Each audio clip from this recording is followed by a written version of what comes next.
Hello everyone. Rather than having my face on a podcast, I thought I'd just use paper and pen on this podcast. So this is the start of my first ever set of podcasts, and I'm calling them P Cubed for pen, paper, and podcast. So this is quite an exciting start for me. So I've been grappling with this problem for all you sales professionals out there, be it leaders, frontline salespeople, or even across any function, and that could be SDR, AEs, AMs, customer success. And the way I've been thinking about this, and I'm really looking for your support, or not support actually, your input, suggestions and comments, is that if a company has an amazing goal, right? I'm trying to draw a star here. Call this a goal, and this goal could be anything, flamboyant or ordinary. It doesn't have to be something incredible, but let's say it's a goal. It's something that they want to get done. Now, as a part of this process, they're going to start hiring people, right? So you have some amazing people, and these amazing people get together, and they come up with a whole set of ways of getting stuff done. So you hire some amazing people, you tick that box. These people get together and they say, well, how are we going to get here? What's this thing here that's going to make it easy for us all to get to this goal? So it's a bit of a lopsided arrow, but you get the idea. So these people get together, have lots of ideas and thoughts, and they end up saying, okay, well, because there's a thing that we have to get out of this, which is this, we need to work out what's the best way of doing it. So generally they come up with a set of processes. Now with these processes, your aim is to try and make sure that not only the people who you've hired, but everybody else has an understanding of, let's say, a way of working, kind of a framework, right? Sorry, I can't spell. A framework which enables these people and processes to work together. Fantastic. Okay, so nothing rocket science about this. But over time, of course, what happens is that these processes become probably more complex, and they need to be made more efficient and more automatic. So when you take that, and then you're probably going to work out what I'm going to say here, platforms which become the more kind of symbol, shall we say, of processes that are actively being used. So these platforms become a more concrete way of delivering the processes. So this framework that people are using to get from here to here no longer is about a framework, but this is all about actual kind of operationalizing something. It can be an operational goal, or it's a way of making sure that you can scale, etc., etc., etc. So you build out your frameworks, and which gives you your processes. These processes give you a certain amount of certainty or security in your way of working.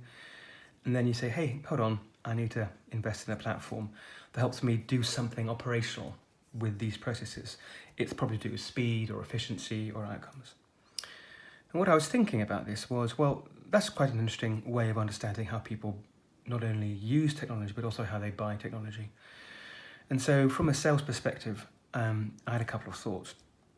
If we're looking at this model, and I'm, as a seller, trying to sell something into a company where we have, let's say, a goal, we've established that as part of our qualification, I'm thinking, wouldn't it be great to understand what it is about the decision-making process that gets them from all the way from the top to the bottom here, which still hopefully gets them to this goal, right? So at no point are we saying that the goal isn't important.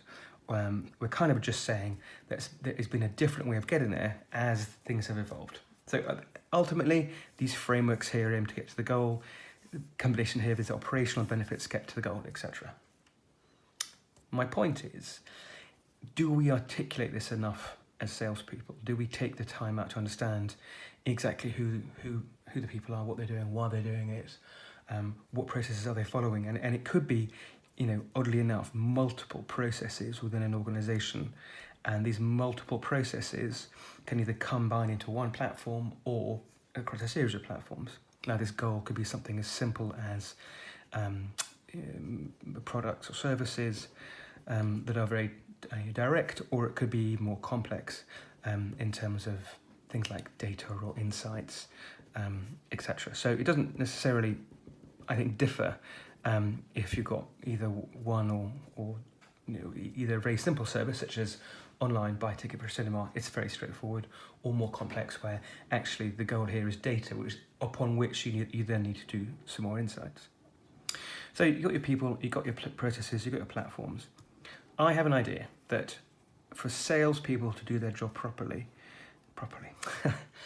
to help salespeople be understand how decisions are made and get closer to the way that decisions are made, is to have the idea that in this case, this process here, risks are being cascaded downwards. You can see that, I hope you can. My writing is terrible. And that as part of the other side of the process is that we need to understand these risks, etc., because otherwise there's no relevance. So this drives relevance essentially. But on the flip side of the coin, as it were, but exactly the same kind of conversation, is that the benefits flow upwards. I'm getting there. So that gives us a couple of points. And I wanted to ask, does this way of thinking help? I mean, is it accurate? Has someone else come across this before? I don't know if somebody has. It just occurred to me over the weekend as I was grappling with this.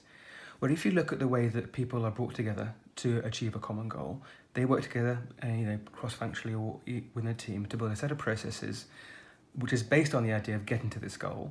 But they then say, hey, hold on, it's getting a little bit more complex. We need to operationalize this. Let's get some platforms in, which then also contribute to this goal. Now, clearly this goal can be, anything. I'll give some examples here. But the way for us as salespeople to understand the challenge is if we understand how this was built up, we can see how the risks are being cascaded downward, which means when you build a process, clearly something does get missed in each of these steps. And it's understanding these key places here where we can understand what risks are inherent in their current ways of working. Now, these risks aren't going to be major, or they could be major, but for example, as you move from a process to a platform, maybe you lose out on the thing that you're looking for, which is probably timeliness or accuracy, right? Or control of the system or data, etc., etc. You may end up realizing actually these are the risks that you are actually accepting as part of building out this.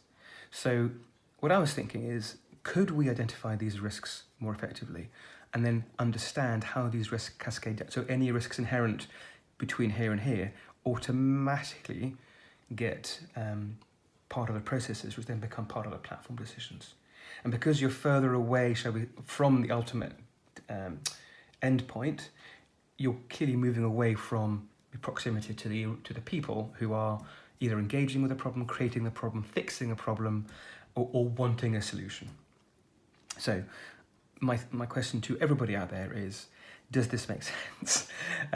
Where you look at people and processes and platforms, I think the risks cascade downwards, which means that you're putting more and more faith into the platforms. And as a result, if you can uncover the challenges or risks associated, you make this really relevant. You understand exactly where their challenges are. On the flip side, you then have to make sure that you then ensure that the benefits of anything that you're offering as a salesperson cascade upwards, so flow upwards. So that any platform that you bring in reinforces the processes that you want, but also improves the gap and narrows this gap between the two. And the same here.